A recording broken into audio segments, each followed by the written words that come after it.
Hey everyone, welcome back to Be Not Afraid. I'm so excited to talk to my guest today, Antoinette, because I've been wanting to talk to someone about this particular subject and especially what it has to do with our Utah culture. Um, Now, she's in Colorado, but she's my first detransitioner that is willing to do an interview. And I think it's so important that we have these conversations, that we hear her story, where she started from, and where she's at today. So, thank you so much for joining me, Antoinette. Thank you so much for having me. It's really an honor to be here with you. Um, I want to start just from the very beginning. So you have Antoinette Cruz, is that correct? Dela Cruz. Yes. And you have that you are professional. So, does that have to do with this, or does that have to do with something else in terms of, like, I know you told me before we started that you are here to be an agitator, and I think that that's Right. great, but are you here to be a professional agitator? Well, I think it's because when this started kind of picking up some traction, I wanted to keep kind of like my personal life separate from my advocacy work. And so that's why I have the professional page. So all the people who want to be involved with that or who I may be interacting with, we have a professional place to be able to work from. But I feel that just naturally my presence agitates triggered people, so that's why I don't mind playing that part. It's necessary for growth. Right, we need to stop being afraid of hard conversations. I know that a couple of years ago, I saw a ton of pushing for transgender acceptance and within kids, right? So within the K-12 space. And I said, well, I think it's important. I was in a community group and I said, I think it's important that these conversations go in the other direction as well. So you can show all you want to about transitioning, but I think that the detrans stories are important. And immediately, community groups started just saying, you're not welcome here because even talking about this is, quote, harmful. Yeah. So to me, the most harmful thing is telling a group of people who have realized that what they did is not what they who have regrets, that they don't have a right to have a voice. And I agree. And I've experienced some of that that I call ignorance and also a lack of self-awareness. I've had people basically that this was my decision that I need to that I'm basically copying out or finding an excuse.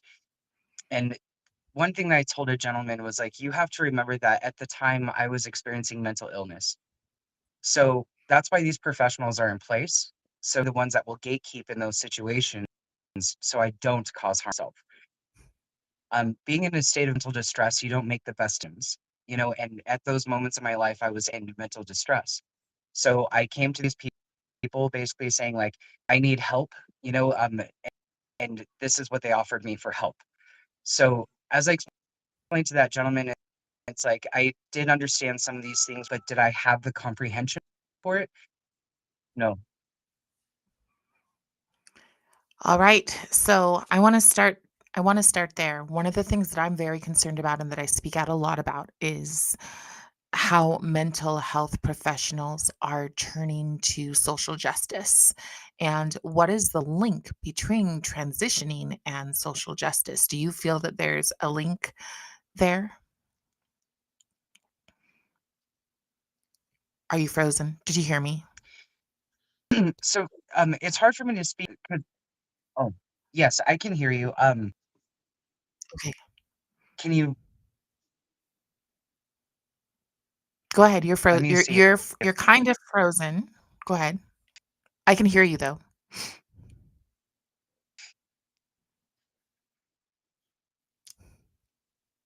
is that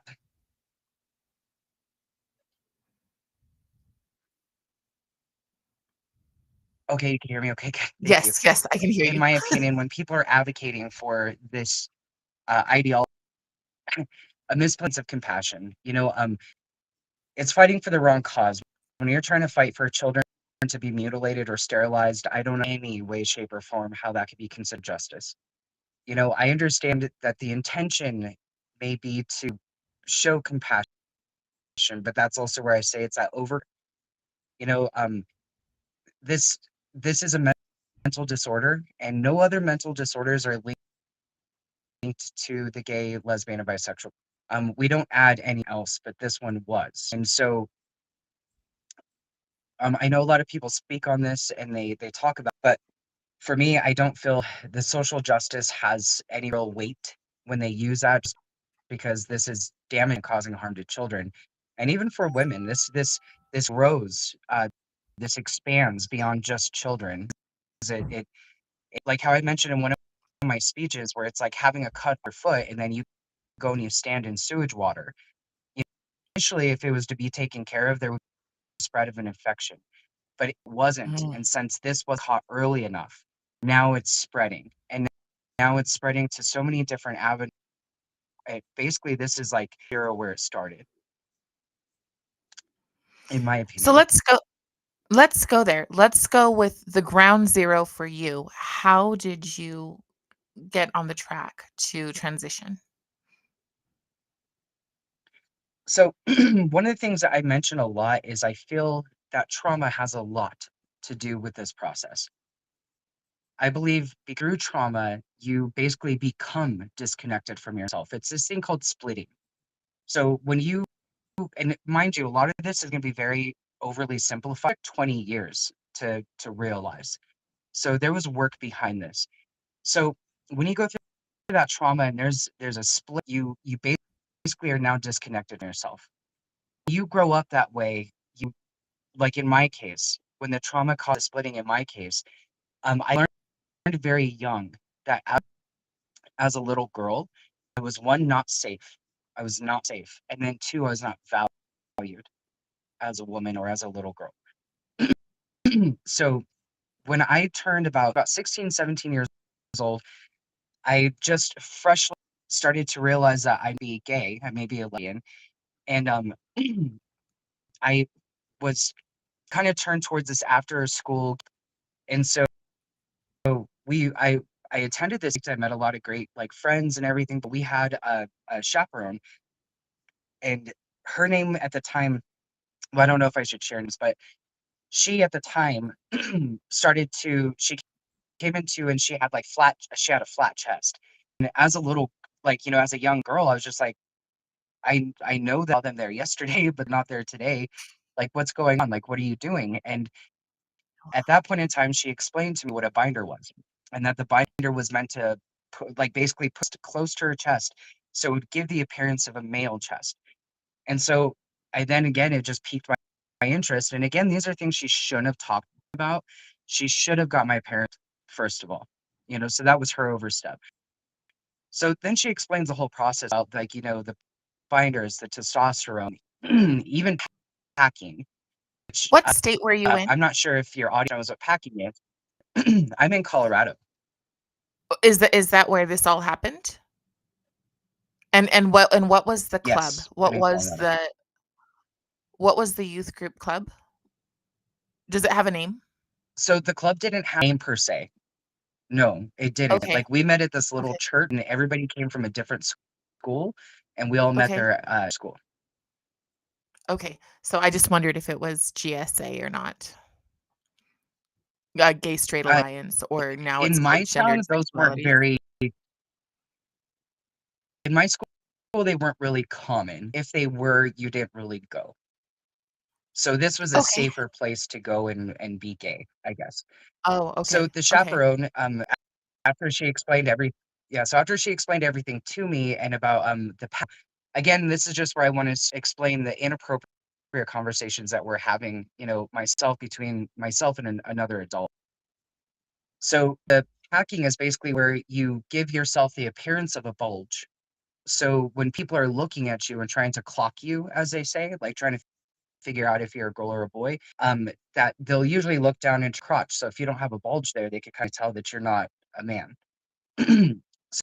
So again, Wow, 16, 17 years old, and I'm learning about all this stuff. wow.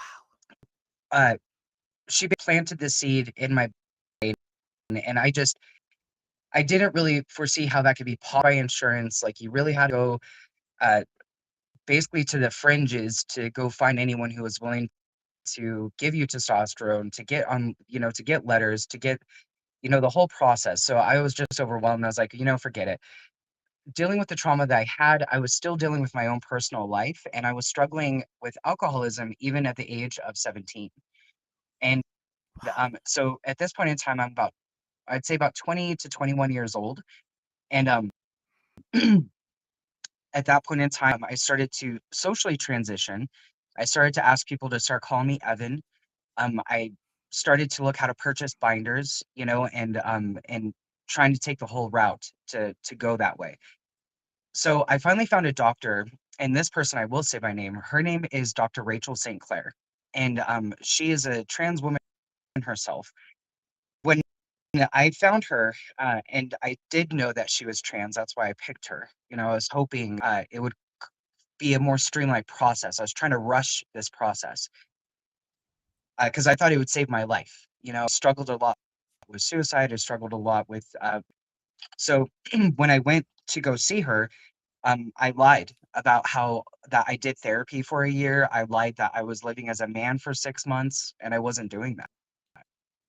Um, And there was no and way to that research it. day, that session, well, Wow. I'm assuming that she could have pulled records. She could have vetted. There were still medical records back then. There were still things that she could have done more of to vet to see if I was being truthful and honest about what I was doing, or even just bring in the paperwork, you from the therapist that I was seeing, Right.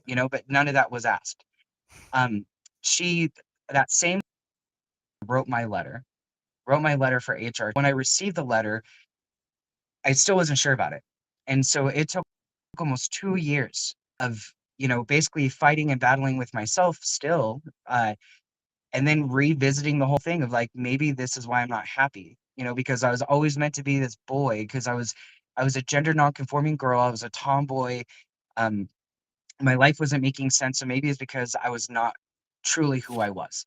And I was Can I obsessed with, like, ask YouTube you at the time. Sure, ah, can I ask you, is there sexual abuse in your past? absolutely. Yes, I was, molested. I hate to say it's typical, but, I was molested by my uncle for probably from the 0 to from when I could remember, let's put it that way, from when I could remember until about I was 11 or 12. And, I did tell my mom, and my mom would take us to the police station and everything, and they would even have the little bear out and tell me, "Well, where were you being touched?" And I would show where I was being touched. And I remember when I stopped talking about it was, when we went to court, because my mom went to court several times to try to get custody, because we experienced, I would even say, abuse that really, was on the edge of torture from my father. And so, when we got into the truck after he won, and I don't know how he consistently won those cases against my mom despite all the evidence. And my grandmother documented everything, pictures, dates, times, everything. But when I got into the truck with him, he told me, he goes, "So your uncle touched you?" And I just said, "Yes, sir." And he just, like, he hit me, and then he just told me, he goes, "It's your fault." He goes, "What do you expect?" He goes, "I told you not to sit on his lap." So for years, I thought it was my fault why it happened to me, and I knew my other cousins were going through it. I knew my sister went through it, and so I also took responsibility for that. It was my fault. Oh, wow. Yeah, he was Wow, no wonder you he was a real stand-up guy. okay. Yeah, that's where I was learning, like, I wasn't safe or valued as a little girl. My father really made that very known. He disrespected us constantly. He horrible names. Uh, he would tell us how useless and base that we were, and he even planted a seed in my brain all the time where he'd be like, he goes, "You're gonna have such a problem in the world with your disposition." And I had no idea what that meant as a kid, but it stuck with me all the way even to this day, not knowing that was really just his projection. Wow. So a lot of people who go through transitioning, they experience this, especially little girls, especially women who decide to transition. Were It's a are the very boys similar. in your family? Do you have brothers in your family so that, like, you could look at them and go, they treated differently or anything? No, it was just my sister and myself. Okay. So in your head, you could kind of fantasize that if I wasn't me, I could be maybe my life would be different kind of thing. Well, I felt like men didn't attack other men the way that men attack Okay. women. So that's where I Okay. was seeing where it was almost like hiding in plain sight from the threat. You know, to me, men were threats, men were dangerous, were scary. So, but if I look like them, if I sounded like them, I'm less likely to be harmed by them. Okay. All right. Okay, let's continue on. So somehow your dad gets custody, and so your whole time growing up in his house, you're feeling like completely unsafe. So you're 20, in your Oh, 20s. completely. Well, and I could like go more into like the abuse, a little bit later, because it was a lot. Yeah. But but when we fast forward to 20, and or actually 22, 23 at this time, because that's where I sat on the letter. So I didn't cash it in. Like I was still had doubts. I was still unsure about it. Even though I got it, I was still unsure. And the only reason why it even came up again was because I was cleaning my room and I was happening to go through old documents I had, and I was seeing what I had to throw away, and I happened to come across her letter for T. And that's when I was like, maybe it's a sign from the universe or something like that. And so that's where I looked around. I found a doctor in Colorado Springs because again, this wasn't prevalent how as it is now. Excuse me. So there was a doctor in Colorado Springs who was willing to give me the testosterone, but when I gave it, he was like, "Well, there's a problem with this letter." He said that it's old. He goes, "We need something that's within a year. This is like 2 years old." He goes, "I can't use this." And I was like, "Okay, just hold on a second." So I called Dr. Rachel St. Clair and I told her, "Hey, I'm so sorry. Like, basically, expensive. I haven't been able to cash in on the letter. Could you just, write me up another one with the to this doctor so I can start on testosterone?" Without hesitation, she didn't even ask why. Like, why did it take you so long? Why didn't you cash it in? There was none of those questions. She just said, "No problem. I'll send you either via email me or to him." I can't remember, but he did. And he had it. I drove up to Colorado Springs and he walked me through my first shot and explained for me how to do it. And then when I went back to Pueblo, my prescription is ready and I gave myself my first shot.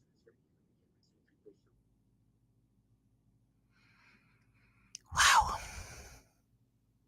So there was no, because originally, what I understand about transitioning is that originally, I think it was in Sweden, the original model, it takes 7 years of extreme therapy and living as the opposite sex before you are given medication to start changing. And I know that changed for a while, but then now they're changing it back, because it has caused a lot of harm to a lot of people.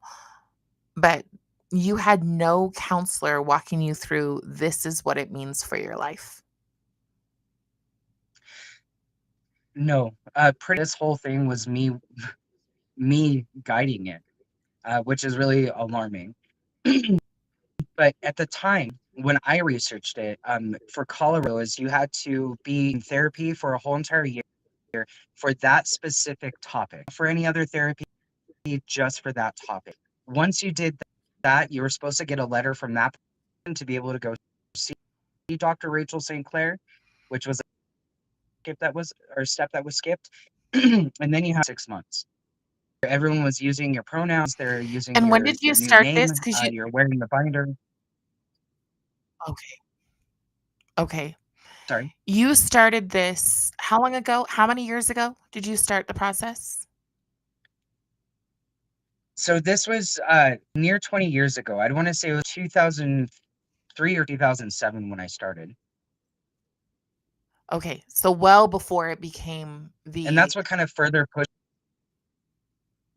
Yes. And that's why I push for this, where I'm like, this was even hard back then, and it took me 2 decades to figure it out. Like, and even more Right. so, I was closer to an adult, and I wasn't a child, and it Right. came to this point. Right, and now it's on so many papers when you're filling out an application for your student in school, what do they identify as? And there are teachers who will say, they'll slip and say, "Oh, I didn't know I wasn't supposed to ask them their pronouns." And they're sowing those seeds earlier and earlier. Right. So you had Which said is the reason why we're that speaking up. right. You had said that you started by or you said you watched a lot of YouTube. Can you go into that for me? Yeah, so, back in my time, I hate saying it that way, but back in my time, all that we really had was YouTube, other than the weird stuff that you may find on the internet. But I had to really go searching for people. I came across, like, there was this one, trans man that, like, really old at the time, like, he was probably, like, 67, 70 years old and transitioned later in his life, and he was isolated. And then I, came across also Buck Angel, which is, crazy because, he actually invited me to the podcast, eventually, to be able to speak on that. So, it's a that's a That's a big one. circle one. Yeah, so I found folks like that, and there was some people, like, there's this one, person in Nebraska, who transitioned, and I saw for the first time where she cut off her breasts, for that vasectomy. And that was the first time I was able to see what a chest could potentially look like, and I started to obsess about trying to look like this man, or what I would like as a man. Uh, and mainly it was just like looking at different types of armor, basically. Armor where I could hide, and I was about that. At the time I didn't know that, but again, a lot of things may seem oversimplified, but it's just I've had a lot of time to think about it. Um, so you watched those 2 people. Did you find a community there? Or I know, there's a certain internet group. I can't There's obviously Reddit, but there's one that specifically pulls in, like, transitioning, and I've listened to I don't know if you know who Benjamin Boyce is? Benjamin Boyce, and he does the Voice of Reason. Sorry. 'Kay, Oh, I'm forgive me. gonna I'm gonna send you over to him and his wife, Leslie. I'm gonna connect you with them later. But, he does a lot of detransitioning, and trans, and so I've listened to many, many, probably over 100 of the videos there. And I know that there's groups that will pull kids in, young people, and then it'll start to tell them things like, "Oh, you look so good as the opposite gender." Now this, Right. I recently learned because of, the assassination of Charlie Kirk, the the boyfriend of the shooter, Right. he called himself a fisher. I don't know if you've heard of that term before, a fisher? Was it just a new age term for groomer? Yeah. Yeah. So it is yeah. Um, did you ever run into people who are like that? So I would say where I'm able to see the difference, and I'm kind of grateful for that experience because I could tell you how horrible it has become. There weren't groups for me. There weren't Okay. people trying to, pull me in that way. Even with the chaperone, I feel that it was her best intentions, but she wasn't trying to. I think she made poor decisions, as a human being. But see nowadays is I see where it's become predatory, and that terrifies me because this didn't start off that way, and it become predatory. Now they're seeking out children. Now they're taking on, of abusive behavior. Like, for example, not only isolating the child from their family, but they also remove any resources or any difference of opinion, anything that could change their mind, anything that could have them thinking differently. They're they right away basically teach these kids to their parents. They weaponize the disconnection that's within themselves and their. And I hate to say, at times where when families were close, like we don't have those kind of issues, and I hate to say where I'm just like, you know, it's it's hard when your house keeps getting broken into at night because someone leaves a window open, but there's a window open. There's a way the thief is coming into your house, and usually that's by disconnection. If families were having more of those discussions of having emotionally safe spaces, having um, you know, basically having that connection that is solid, it's harder for a groomer to come and be able to wedge your way between you and your child because the kid is first going to know something's off and something's wrong, and the first person they're going to want to tell is their parent. You know what I mean? So that's where I'm saying, like, this is basically not the cause, but a symptom of what's going. And I wish people would pay more attention to mental wellness. And it's not just for the individual who's going through the transition, it's the mental wellness of the whole family unit. It's dealing with emotions, it's having emotional regulation, it's having emotional maturity, it's having responsibility, accountability, repair. It's showing your children that these are safe spaces to be. And when they don't feel safe, even in the slightest bit, that's a window open in your house. So I have a question about that And that's because that's what's scary. what Yes. scares me is that a lot of the mental health help pushes into that. So when people are a lot of times a parent will be like, I just need help. Can somebody help me here? And they send them to a therapist, and the therapist, like in Utah, they have to be affirming. So Yeah. what first off, how can and then we have I don't know if you know who Alvin Louis is, but we all have the same dictionary, but not the same definition. So we will say something like mental wellness and we mean one thing. And, mental wellness at school means affirming. Mental wellness at Right. school means centering around some at the expense of others. And that highest centering around is supposed to be LGBTQIA plus, right? And specifically the trans area of things. Does, And does, forgive me, could you repeat your question? I'm sorry. oh, okay. I'm saying so when we say wellness, when we talk about wellness and trusting and trying to create that, how do we create wellness in the family and at what point? Well, first, how do we create wellness in the family? What would be your opinion? Sure. How can we keep our And kids safe? you got it. And forgive me if I have to ask you to repeat things sometimes.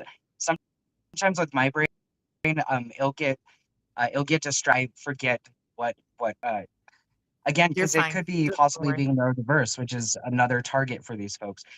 So I can empathize. I actually went through therapy, and even though Pause it for a did second bring me there. to a lot of. Sorry, I need to repeat that again. She said being neurodiverse is a target for these folks. You need to listen to that. I had somebody choose to say that my child was neurodiverse. He's not. He's an only child. But people feel that they're looking for those things. They're looking for whatever flag they can use to tag your child. Go ahead, keep going. So uh sorry, I forgot what I was talking about. You were The talking. therapy. Okay. So Mhm. I went to therapy on my own, and I could empathize with the faultiness, and because even though they directed me to a lot of great books, I would hyperfixate on my mental health, and so I would go do all the research, and I would go try to figure out what was going on within myself. And so when I would show up to the next session, I would start talking to them about all the things that I was realizing. and the epiphanies I was having and how that could correlate to different things. And I would see them writing stuff down as they should be, but they would then be like, "Hey, can you please repeat that last part?" And I'd be like, "Sure." And so I'd repeat it. I was like, "What for?" And they're like, "Well, that's just really good. I could like use that." And I I would get frustrated because I'm like, "I'm here for your help. Like, I'm not here to help you be a better therapist. I'm here for you to give me therapy." And so at times and this is where I say with parents, there's material out there. There's there's things out there that you could go and read to figure out first about yourself. Before you even start trying to focus on your kid, it starts with you as the adults, as the people, because whatever you don't deal with, you pass down to your kids. They will deal with what you don't. So deal with yourself first. Find out like where is my communication lacking? Where is my emotional regulation not at point? Am I communicating in healthy ways? Am I creating safe spaces for things? When you start to do those things and heal the things that are within yourself, it has no choice but to show in your environment. So even if therapists, because even in Colorado, therapists are not allowed to give the difference of opinion because of the laws that just recently passed, where you can't dead name and you can't misgender anybody. So a lot of therapists are very much hands off right now because they could, they could have jail time. There's a lot of things that they could face for just trying to help a kid. So I say at this point in time, it's going to have to be the parents taking control of it themselves. Go read a book. The body keeps score. What are the other ones I have? I have toxic parenting. I have the six pillars to self-esteem. There are all these books that you can read to find where are the holes within my own and let me focus there. And then once I have that healed, I'll know exactly how to build a safe environment. I'll know exactly how to my kid, because the kid will be able to feel the safety. They'll feel it. And that's usually what kids first thing that we pick up on in unsafe environments is energy, tone. Um, we learn how to read a room real quick. You know what I mean? So that's why I say it's like up on energy, in other words. So let it start with you. Read a book, figure out how to be a healthy person, apply those dynamics into your family and strengthen your family unit, And what I always tell in my people is opinion. yes, what I always tell people is to be your child's one person. Be the person that they know they can come in and tell you anything from a funny joke to whether what's going on in school with teachers to whether or not they're being bullied. You've got to Right. be their bestie. So, Yes. okay. So, where did you become an advocate? Where did things switch for you where you first realized this isn't for you? How did that happen? So before even the advocacy, exactly Mhm. what you just talked about, I over since 2015 is when I put real effort, real intention into becoming mentally and emotionally. So I had to realize where all my toxicity was, where because it was impossible to come from the end and not have filth on me. So basically, since 2015, I've been taking spiritual and mental showers, trying to cleanse and clean away all that uh, didn't align with me anymore, or were lies that were told to me. Like I wasn't enough. Um, I wasn't, I wasn't loved. I wasn't able to be loved. Uh, all the things that basically caused the disconnection in the first place. So last year, almost around this time, actually, last year is when I realized that even through the transition, times or privately, in public, very, very often, but privately, I would still put on makeup.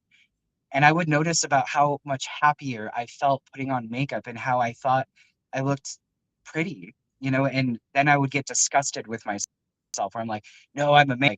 Like that's who I am now. Like, and it was this battle within, but it gave way. When I when I was in one of my healing sessions, uh, and it was I realized that I wasn't Evan, and I never was, and I never wanted to be Evan. Evan was basically my armor, and I realized that I couldn't be identifying with my pain as I was, and it wasn't I wouldn't be able to live and survive if I stood where I was because I was very suicidal. Like how you seen in my video, that's that caught fire that I've that for supporting Protect Kids Colorado. Um, I struggled with even just wanting to wake up in the morning, and I would almost hope the universe would just do it for me so I wouldn't have to. But there were times where I prepared for it or I attempted it, and so it was coming to a point, where this was I had to do something or I wasn't going to survive. So I didn't realize that process. I eventually learned to be gentle and compassionate with my, and when I was able to create that safety within my own being, it allowed me to be honest with myself. To doing that, I was very critical and very harsh and very cruel to myself. So within my own spaces, how can I be vulnerable with myself when myself would be the first one to tear me apart? So I didn't even feel safe in my own body. I used to tell the therapist, I feel like I'm chained to a bear, and basically I'm at its mercy with whatever how it feels, and I'm subjected to whatever it wants to do to me, not knowing that that bear was actually cries for help.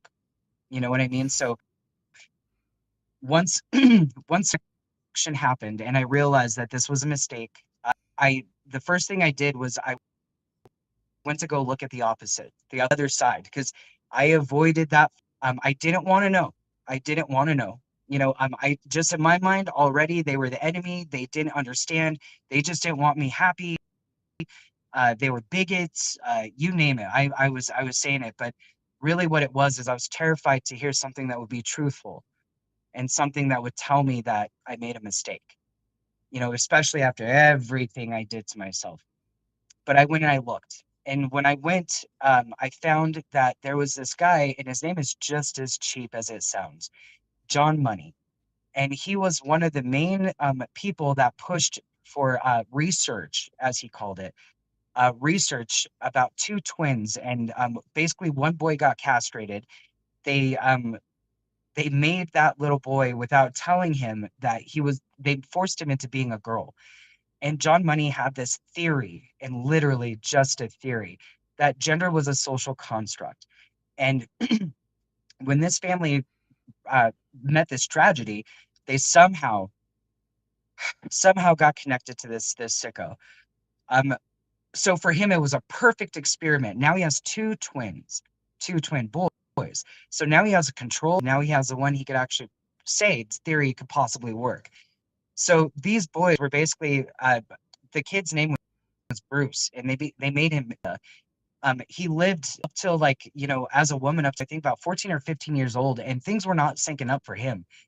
He wanted to pee when he stood up. He didn't want to play with the girls. There was a lot of internal about him that was like a little boy, but he didn't know that. During this time, while those boys are with John Money, it's known he's taking photographs of them. Uh, he was having them take poses. Adults would take with one another to explain to them how men and women have intercourse. He had, like I said, pictures. These such distress going to see this guy. Eventually, Brenda was just like, enough, go. I don't want to be there. The mom agreed and said, I'm not going to have you go back to him, but I need to tell you something. And then she confessed to the two boys what happened. So the brother, who was the control and entire thing, he eventually got heroin, and I believe he overdosed and killed himself. Bruce then, or Brenda, then became John, Oprah, to try to warn and speak, and no one listened to him at all, because at this point in time, John Money already pushed so much vigilant research out there that's the basis of this gender ideology you see before you today, all based on false research. And honestly, the kind of science you could think of is based off the one study, and it had 100% death rate for two people because John later killed himself. So this is Yeah. the research that they're basing it off of, and that's why I say kids are not gonna survive this. And the people who say that they're happy, I definitely call bullcrap on it. You're not happy, you're delusional at this time because you think this is what will make you happy. You think this is what will make you whole, but it's not real science. This is not how you treat this disorder. Well, I wonder about the happiness if your happiness literally relies on everybody else bowing to you, doing exactly what you want, and if they don't, you can, get them fired or anything else. So, that doesn't seem like a happy person to me to care so No, and much about what other people think. Go ahead. and I even push that as further. I think people when they realize that the commonality, and just based off of my own experience and just my own weird research, is that people are usually dealing with abandonment issues and rejection issues. Yeah. Those are very deep-seated things, and they will express themselves in different ways. So even if you transition, you're only acting out the pain that needs to be healed. When you go out there as something that you're not, people are going to tell you you're not that thing, rejection. People who are not going to be there for you, abandonment. So now you're fulfilling all things. People don't even realize the conversation they're having with themselves. The universe, in my opinion, I know people you want to call it, I don't believe that it has the ability to talk like you and I are talking. So it brings situation, it brings people to talk to you, to tell you what's hurt, what's broke, but only if you know how to cue in on your own conversation of what you're telling yourself.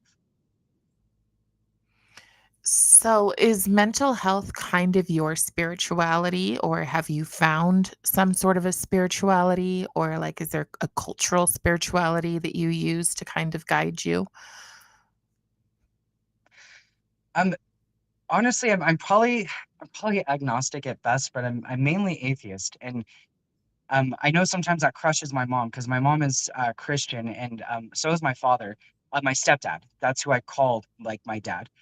The real father I don't speak with, but for those two, they even have a beautiful Christian coffee shop, and I love them for it. Um, but it's hard for me because I feel like I have a lot of religious trauma, and I have my own battle with Christianity uh, that Mhm. makes it hard uh, to give in to that. But at the same time, I know that for a lot of people, it means different things. So even with my parents, they pray over me, and I'm okay with that. I love that. It's good energy. To me, it's still energy. It's the intention of goodwill. It's the intention of health, of us, and it's the intention of love. And not offended by it. Anytime anyone's like, "Can I pray for you?" I'm like, please. I love that. Thank you. Um, so I wouldn't say I'm spiritual, so to speak. Um, but reality and pain have been some of my best teachers. So that's where I just stay for right now. And are you, do you identify as gay today, or no? Or Yes, I'm still living. you Um, what'd you say? that's something.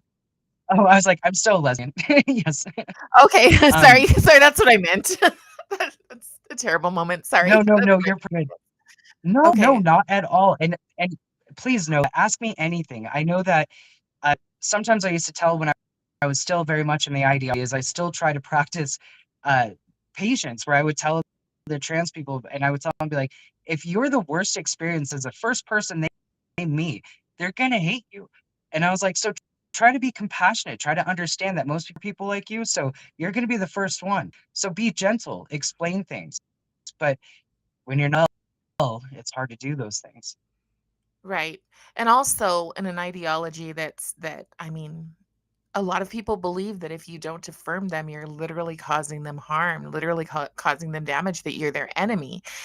There's a big difference between saying, I'm not going to sacrifice what I believe to make you feel good, but that doesn't mean I hate you, you know? Like there's a difference between Right. being able to just say, I respect you as a human being, but you don't get to define what respect means. for me.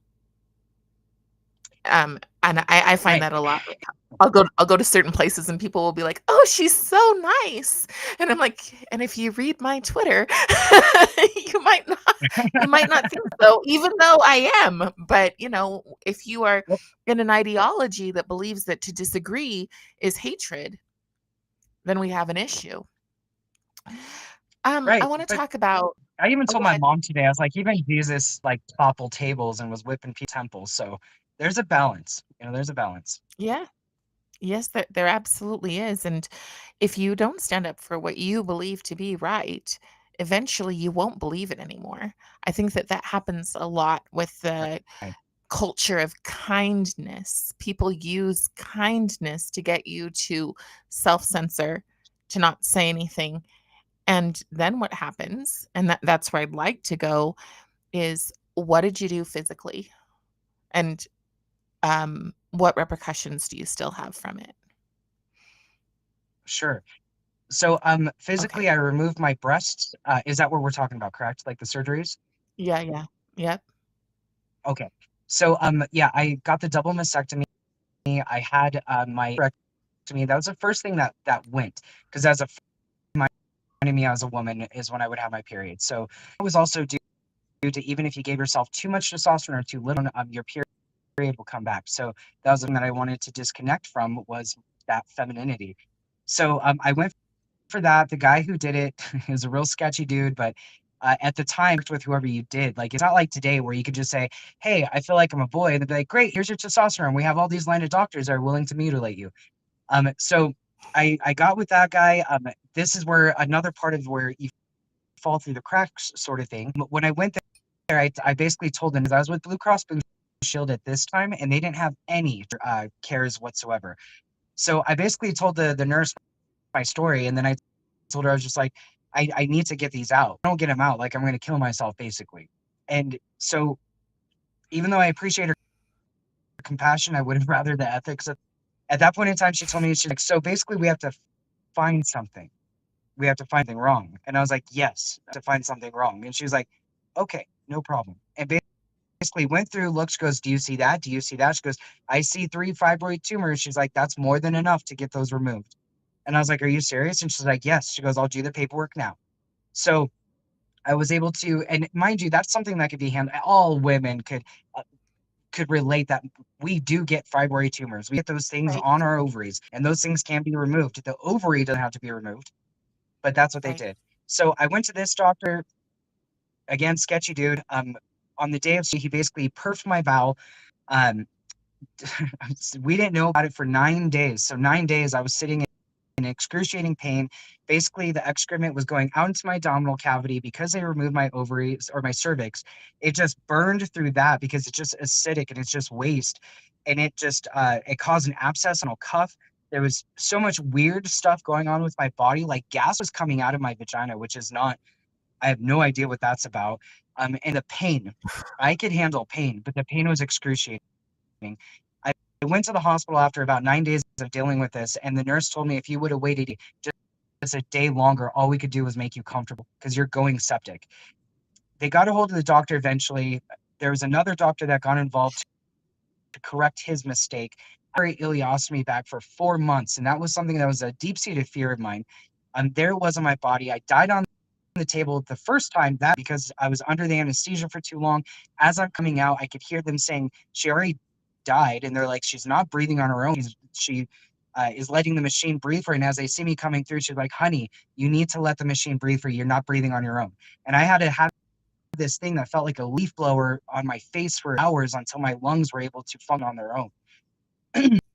Once it came time for corrective surgery, and actually, this was before the corrective surgery. Forgive me. This is why I had that bag on, because they had to cut me completely open through my. So then they tore all the things that keep my guts together, opened it up so they could And you were basically take how old? everything out, clean it. I was How probably old were you? 24. I was probably like Okay. 24, 25. Uh, Just a yeah, baby. Okay. forgive me, like 25, 26. I would say 25, 26. Still a young woman. Um, so after they stapled me up, the idiot doctor doctor who messed up the first time. He took us too early. So the minute I got into my car, I sound and I just felt a rip. And it basically caused two separate went straight back to the and and I mean gaping holes. And we had to get packing tape and had to pack that in there and heal it from the inside out. On top of that, the ileostomy bag, we weren't educated very well about it.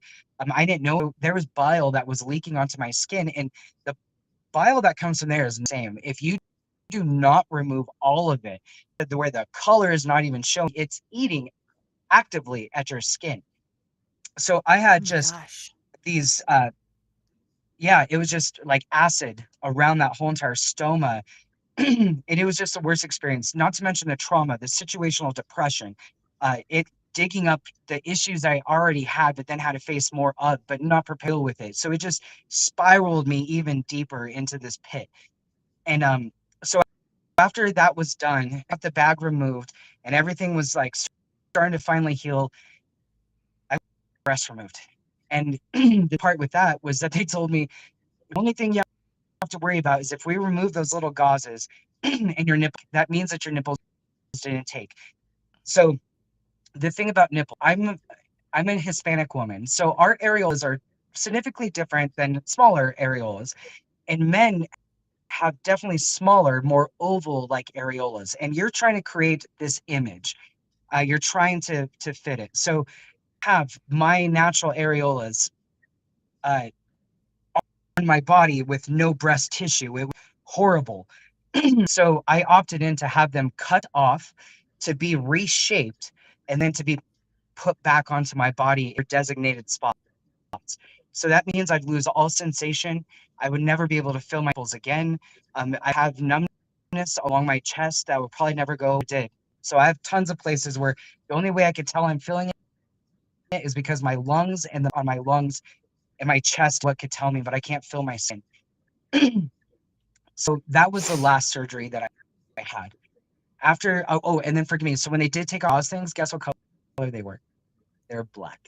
So even more so, like just torn down by this whole process. But thankfully, my skin somehow was able to take and say, talk to me about where I could go get them tattooed, and it was Wow. a horrible process for a body that had nothing wrong with it.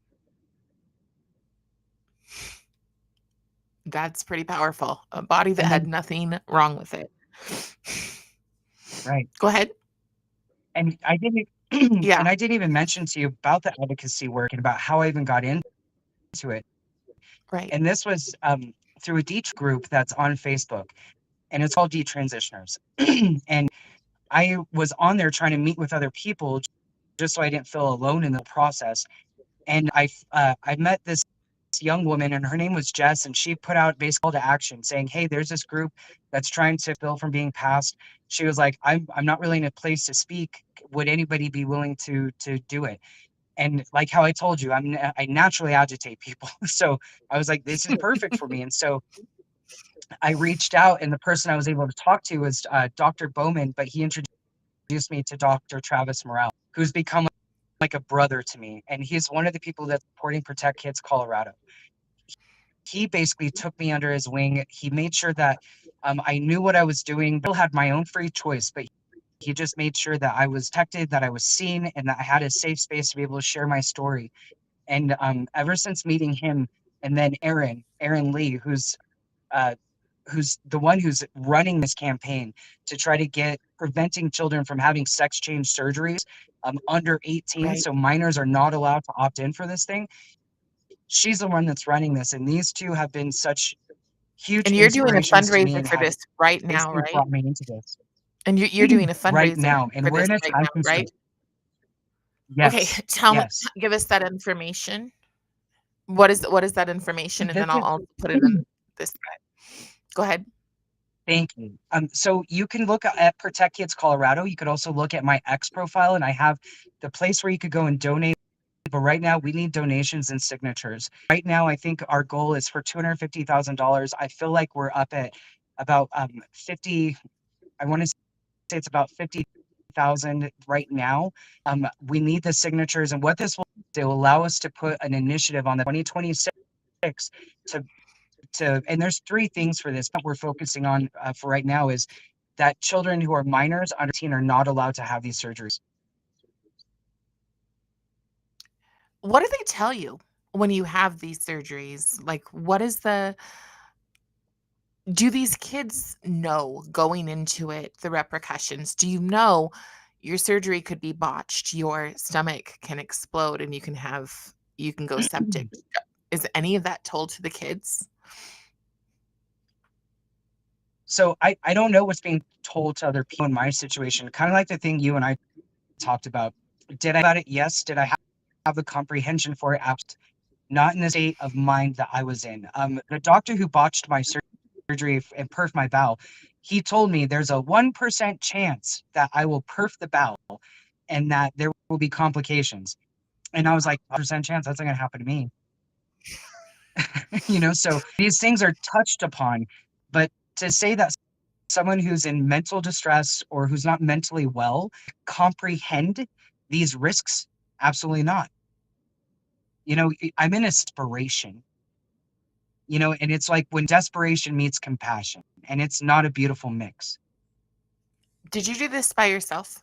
Or did you have, like did you have a friend or a partner who was there with you when you were going through all of this? Through the surgeries? Um, so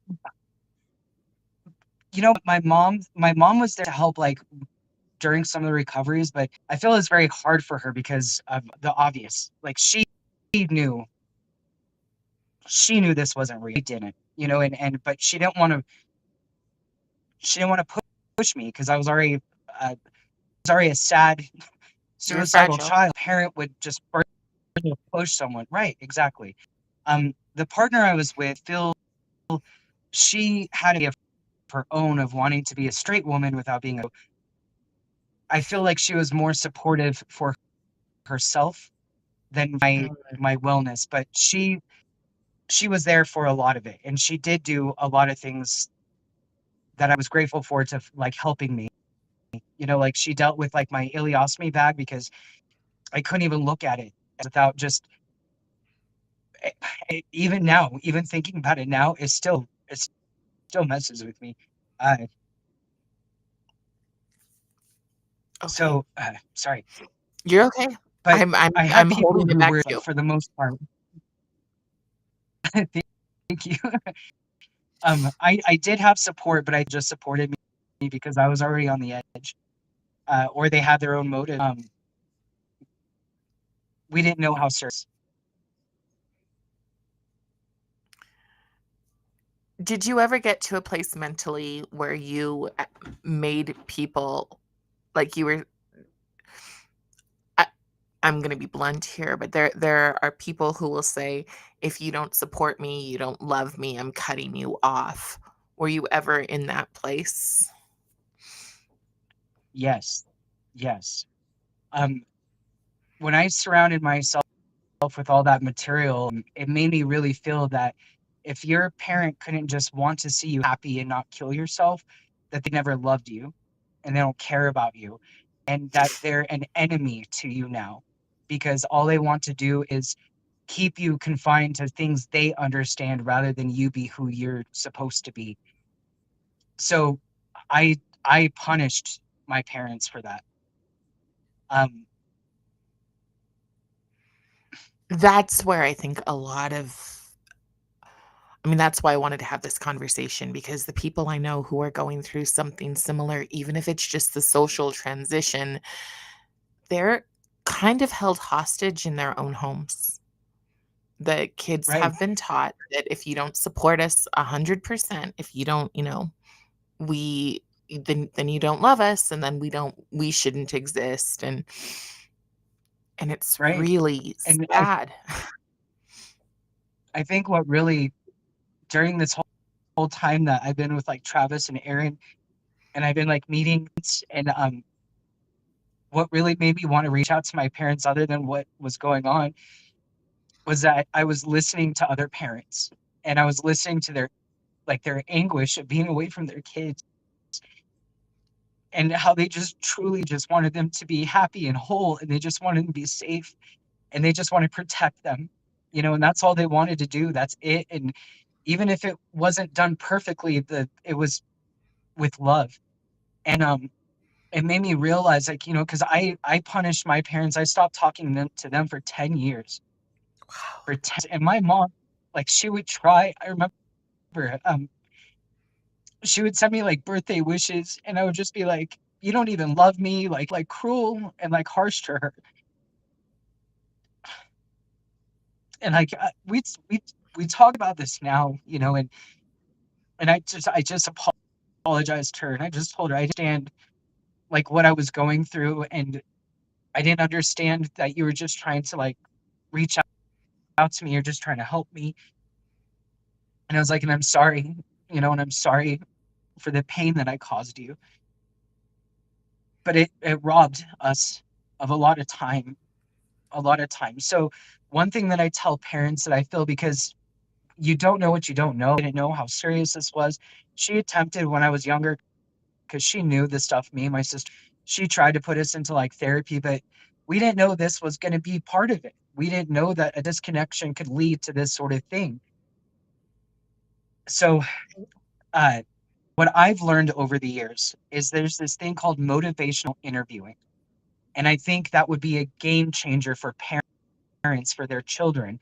Changes your approach, because these kids are already battle with you. They already perceive you as the enemy because they've been told you are. That if you don't love them, you're not. If you don't affirm them, you don't love them, as you said. Perfectly said. So they're waiting for it. They're waiting to fight you. They're waiting for that to be part of their struggle. This is that confabulation. That's the thing I'm talking about. And so what I tell the parents to do is to motivational interviewing. It's asking questions with curiosity, no judgment, and love. It's creating that safe space. So even if they're like, "Hey, I feel like well, can you tell me more about that? Like, why do you you're this person? How do you feel this will make your life better? How do you think it'll change than what it is now? For more support to you now." It's these different kinds of questions that are coming from a place of like I said, love and curiosity and no judgment. That disarms the ideology, because this is a cult. So it's just like of any other cult that's out there. You have to disarm the lie, and they've been already told that you're an enemy. So don't make it true. Come from a place of compassion, of love, of curiosity, judgment, despite how you feel about it. Just listen to them, because eventually, as they start to go through, they're going to start answering their own questions. Because if they're like, well, I feel disconnected, or I don't feel I'm safe as a girl, there it is. Be like, okay, well, tell me why you're safe as a little girl. And then you start to dig, you allow them to take you on the journey down to their depths of their soul, and they'll take you with them, and they'll answer their own questions, and you're no longer the enemy. You're a guide. What I find interesting is that so the perspective that you're coming from, you came from a lot of trauma. What we're seeing now is a lot of people who aren't coming from trauma, adopting trauma. I would say uh, catastrophizing their lives. So people who come from normal, loving families, but something somewhere is fishing for them, is looking for that one thing that they can find to say, you belong with us. I know that one of the big things is GSAs, gay straight alliances, the clubs that's at the schools. Okay, when you walk in and they've got all sorts of bling, so you get pins, you get stickers, you're part of the cool kids. You might get to you know not do the Pledge of Allegiance and walk down the halls instead in solidarity. But they're looking for kids who haven't been traumatized, and they're pulling them in. So so I guess going back to your interviewing, okay, somebody like you interview and you find out my uncle has been molesting me for a really, really long time. Okay, we see the issue here. But our kids, our upper middle class kids, and that doesn't, class doesn't have necessarily anything to do with who gets abused and who doesn't. But I'm in Utah. I'm in LDS Mormon culture. Okay. And and people are relatively affluent here. And we have a huge, huge amount. And what's I think different here is, and maybe it's there too, but I call it, and it's not the kindest term ever, but you said you're an agitator. I call it munch house and mommies. Um, moms who want to be relevant. They want to be just as relevant as their kid by making sure that they're a parent of a trans kid. Why is that happening? Do you think? So to go into your point about where it doesn't have to be as obvious as mine. Trauma could even be being neglected emotionally, mentally. It doesn't mean you could have all the riches and wealth in the world, but trauma shows in different ways. It doesn't have to be as violent as mine, but it still creates this same disconnection. So that's why I know that it upsets people when I oversimplify, where I'm like, if it's happening in your family, there's something going on. It's a symptom, not a cause. So there's a symptom in your family. There's something going on. So even if you perceive your family to be normal, there's still things going on that are not allowing your kid to talk to you. Even just the fact of in school, um, like even with the kids that want like all the banners, the pins, the everything, where it's like, I need to feel accepted. I need to feel like you're part of something. But why do you feel like you're not a part of something where you're trying to be a part of something so aggressively? That's what I'm saying. It's like it's having to go back and do that. Mhm. But uh, so that's why I say it's like I know people don't want to hear that, and it's very uncomfortable because everyone wants to feel like, hey, home isn't like we're not molesting our kid, we're not screaming at them every night, and it's like, but in some way they don't feel safe, some way they don't feel connected to you, and it's like, and some families they're not very emotional, or they're not very emotions are hard, or emotions are too big, and minimize that, control that, lock that up, and it's like that causes trauma. That causes disconnection because now they don't feel safe to feel anything. So they're going to go find other people safe with. So that's where I talk And about I it's think like, that's it's really dealing with yourself. and I think that's a big difference between, um, be feeling trauma and being disconnected. Those could be 2 different things. You can be disconnected in a perfectly loving family who hands their child a tablet and earbuds and checks out. The kids in their rooms staring at things, looking at YouTube videos, whatever, even though, again, there's nothing that you would say, there is no abuse. You're comfortable, you're all of these things. But if your kid can't connect with you, they can go down these certain roads. So tell me, now that I you feel like are they're an one and the advocate. same. Okay, go ahead. Expand on that, please. Oh, sure. Um, So yeah. disconnection and trauma, I feel, are basically like best friends. You can't have one without the other. Um, Okay. there's no, you wouldn't connect it if you didn't have trauma, because if there was no trauma, there was action. So that means that kids, particularly speaking about kids, they would feel safe to talk. They would feel that there is an environment that they could come to you, they could ask questions. They don't feel like they're neglected or thrown off to the side to where they have to go find people to feel connected to because they already feel connected. If the need is already met, they're not going to go find it, Okay. in my Okay. opinion. So normally when I think of trauma, I think of the ACEs scale, the adverse childhood effects. And when I think of that, I do think of more extreme trauma. And when I think of kids, I mean, even like little kids, you see them in the store and they've got their tablets and they're like, 2 years old, and they aren't thinking about anything else except the next game. And a lot of games, like a lot of cartoons, like PBS cartoons, have things like let's go watch the pride parade, and let's watch, and they normalize, like, not chest finders, but actually reducing, cutting off the breasts and having the little marks left over, right? Do you know what I'm talking about?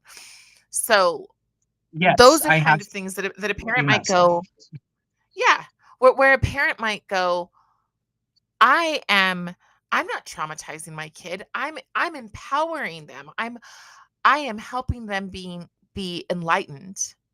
And so they would feel differently about it, because there's I know I used to think, I'm choosing PBS. I could be choosing Cartoon Network, but I'm choosing PBS because I'm such a responsible parent. And that's when it's like, okay, But, you know, that nothing's kind of falls on the adult, you know? yes. Yes. So tell me, um the adults make me think of the Munch House and mommies, and sometimes those people can be the most aggressive towards the detrans community. Um, have you gotten any attack or pushback for being an outspoken detran detransitioner? So I always tell people too, where, you know, if the kiddo's not sick, the parents are. And if the parents, and I know there are parents who get bullied to that, to where they're like, would you rather have a trans kid or a dead kid? I understand they Right. go through that process, which is very sickening. Um, but I have experienced recently, since my video started to kind of got set on fire. I've been experiencing like some of the people who don't like what I have to say, but again, I understand to a degree their ignorance. So at times I just respond to them, just be like, hey, it seems like you're triggered. So that's a good place to start from. You know, so instead of being angry with them, I try to help them realize the conversation they're having with themselves. Be like, you obviously don't like what I have to say, and there's a reason for that. So go digging, figure out why it bothers you, why what I say doesn't align with you.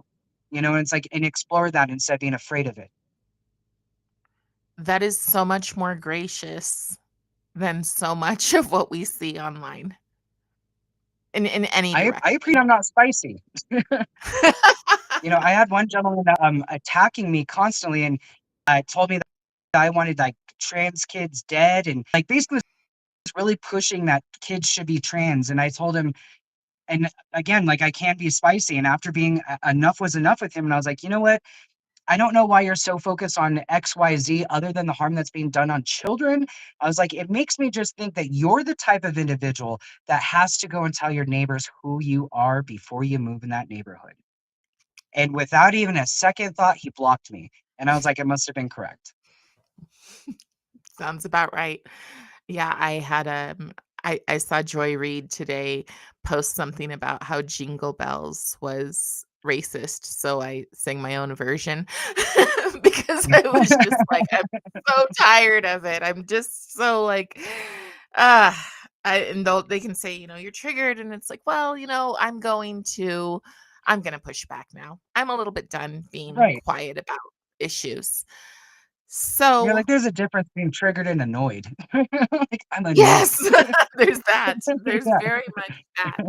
So tell me what you do as an advocate today. So I kind of grew into this role, and Travis and Aaron have just amazing wars.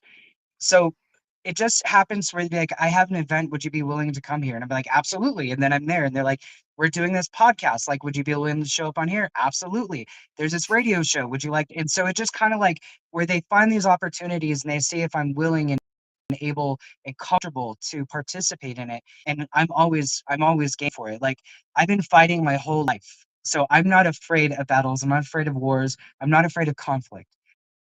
You know, so a lot of detransitioners I try to reach out to and ask them to speak up. A lot I understand their fear. You know, I understand their fear, but it goes to that whole that whole concept of like these kids need you and you ignoring this, eventually it's gonna circle back around and there's gonna be no one else around to save you. It's like so Yeah. use it. Like there's a reason why you went through this. You were assigned this role and it's time to be the elder. It's time to stand up and it's time to take that courage, 'cause you had to have courage to go through this process. You had to have bravery and courage to survive the process. So if that's the case, then you need to stand up and speak for these little ones. If not for you, for them. They don't deserve this. So I try to out, but they're fearful, and I understand. But basically Travis and Aaron, Protect Kids Colorado, they've basically been creating these situations where I'm able to go, and I tried to tell them, I was like, "You guys don't even realize how healing that is even for me, to be able to go and talk to people about the damage and harm that was done to me, trying to, prevent this from happening to other people." They're like shamans to me, they're healers to me. Yeah. Yeah, and Erin's story, she got involved because and I'm going to interview her, but she got involved because of, her daughter was being immediately, like, instantly, socially transitioned in school. So tell me the situation in Colorado. How when do they start introducing this stuff to kids? Like, do you know what kind of So age? I have no children of my own. It's hard to speak on this, but I know that Okay.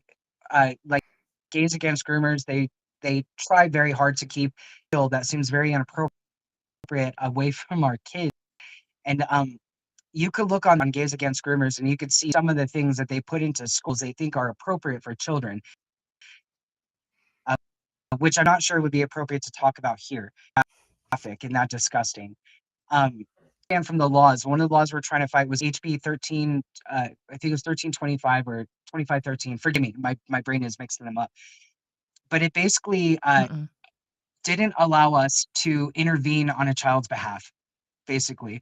So they could be socially transitioned at school because here in Colorado, I'm not sure about other states, but here in Colorado, if you're under 12, you don't really have to share any kind of information with your parents about your medical things. So kids can literally probably get started, on testosterone without their parents even knowing, or even having their permission. And then if the parent was to then jump in to be like, whoa, whoa, whoa, we're not doing this, we're not being a part of this, at that point in time, then the bill then covers that aspect of abuse. If you dead name, if you misgender your kid, that's now considered coercive control. It's abuse. You've also created a hate crime. So enjoy your 4 days in jail and losing your child and whatever child you have in your care, because now you're seen as this this Abusive. hate Yeah. mongering, abusive parent. Wow. So I try And to fight against that, and I try to speak with them, and even at the Senate, they did a real shisty move. They knew that we had a different approach, an approach that probably could have been impactful. So they pulled this thing called Rule 16, which means that they could basically go without any kind of testimony and just go straight to voting. So they removed me from the process where I couldn't even talk the second time to them and stress to them about how this is not the way that we should be going. This is not the direction Colorado should be going. yeah, there's definitely an agenda. How much of it do you think has to do with financial incentives? Is that the goal I here? think Is that's it a financial incentives? Is it ideology? Or is it both? I think both. I think they're getting the bonus of having us pay to be sterilized and mutilated, uh, broken, but I feel that, it's an ideology meant to crumble everything from the inside. In any society where, usually children are the first ones to be attacked, and I don't understand why this is not seen as the violence against children that it really is. Like most people want to say, like, no, we're being compassionate, like we're trying to let these little ones be who they are. It's like, but they're little ones that don't know anything. They know nothing Right. of the world.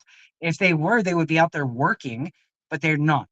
They would be out driving, drinking, buying cigarettes, walking into adult stores, doing adult things, but they don't do that. And there's a Right. reason for that.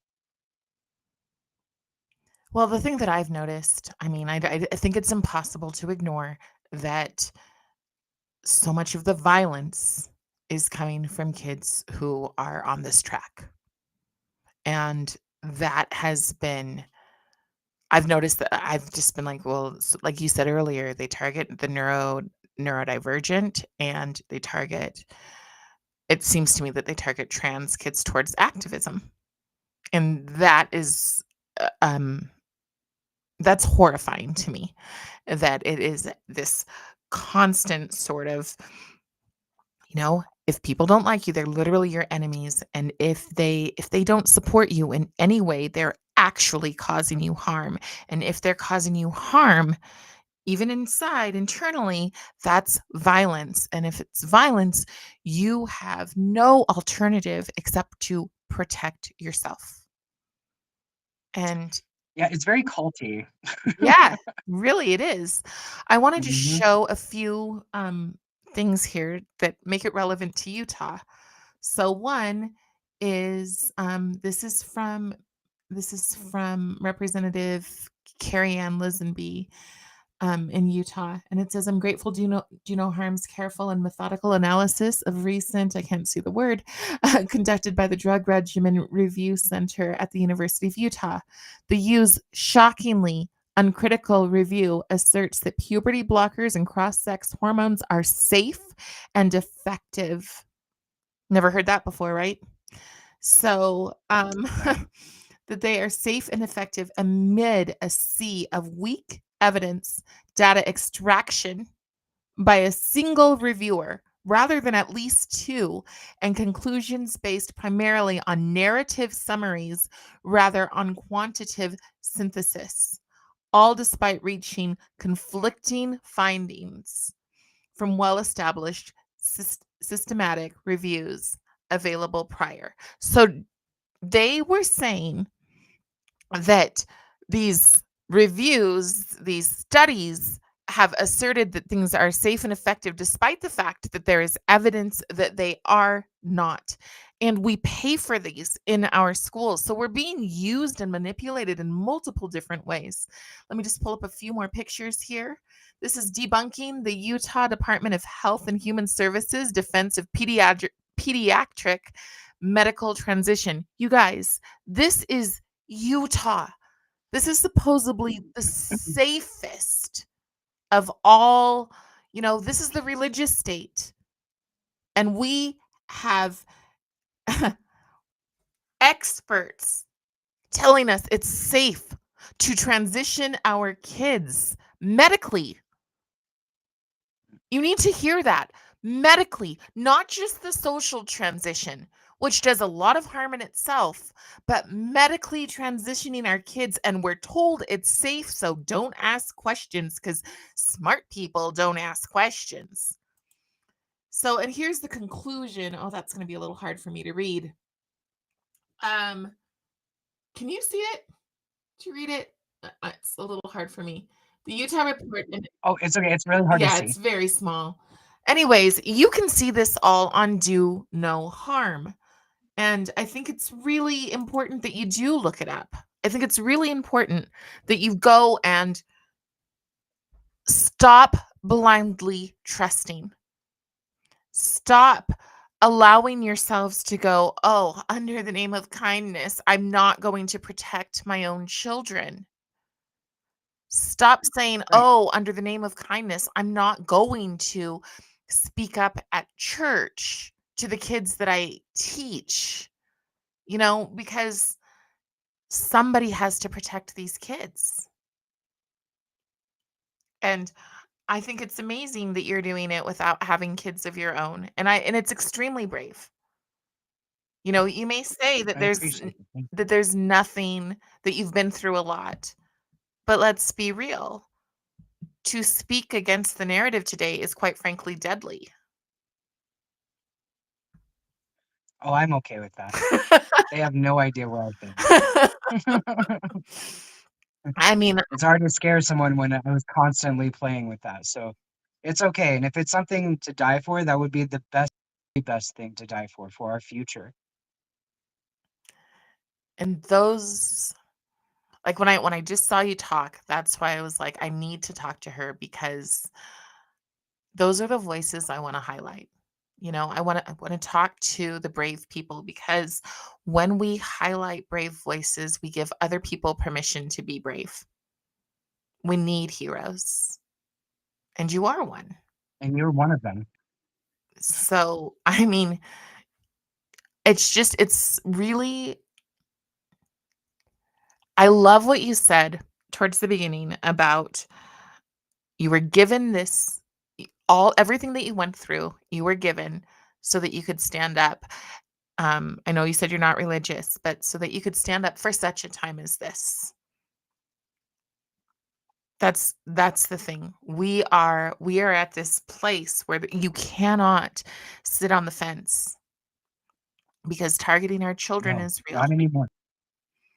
No, And, no. even for the So articles that you brought up, I would encourage people to go speak or to look up Erin Friday, and she has done amazing research on this. Travis Morrell, he speaks, specifically on gender blockers and or on, gender blockers, on puberty blockers and how they're actually not effective and, how it could eat the brain of little boys. It can mess up the endocrine systems of these children forever. And not only that, but especially for little boys. So there's a side effect of taking this puberty blocker because, mind you, these puberty blockers are the same things that they give sex offenders in prison to chemically castrate them. yep. So I don't understand how you're paying anything when when you're doing basically chemical castration on these children. You reason with the child, and I remember at this talk on November 20th, and I was listening, and she had such a beautiful point where it's like, how do you reason with an 8-year-old and you tell an 8-year-old, like, you take these puberty blockers to cause this process, but just know you'll never have an orgasm ever in your whole entire life. You'll never be able to connect with your partner. How do you tell about adult problems? They don't get it. Right. These things are very dangerous. She even shows on the website for these puberty blockers where you could go down to disclaimer and it basically refutes everything they just tried telling you, that it's safe, And that this it's website, cool, what is and it? then you go into their disclaimer. Give me, I don't have it offhand. I know that's Okay. why I want people to look up Erin Okay. Friday. She has Aaron all the Friday, and it's videos. and it mm, yeah. Okay. And do you think it's do no harm or you think it's something different? I'm just gonna type in do no harm. And even That's if they okay. look up and even the event that we had where we were speaking, and it was for Protect Kids Colorado, and it was for this initiative, and it was on November 20th, and it was one of the speeches I did. So you can even look up my name on YouTube and go find that speech, or I could like send it to you so you could give it to your followers, and you could watch what Yeah, she talks about, and she puts it all out there in plain standing. fantastic. Yeah, we need to follow each other and make each other's platforms get larger, not because anybody's trying to be a celebrity, because that's not the goal here. The goal is Mm, to be the experts, to drown out the liars. Sorry, but right. that's the truth.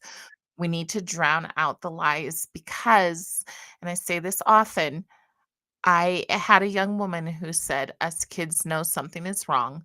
When are the adults going to stand up for us?" That's why we do what we do. That's And so heavy. we need you. It was. It was really heavy. It was a young woman in a grocery store who I was talking to while she was bagging up my stuff. And Wow. I specifically speak a lot about the racial divide and all of that garbage. And she was just like, as kids know that the more we hear about diversity, equity, and inclusion, the more divided we are. So when? When? So Now thank you. it's So now. yeah, it's it was it was 10 years ago, but just because and just like your story, it doesn't matter. You can have guilt for however you treated your family, but every day you get a chance to do the right thing.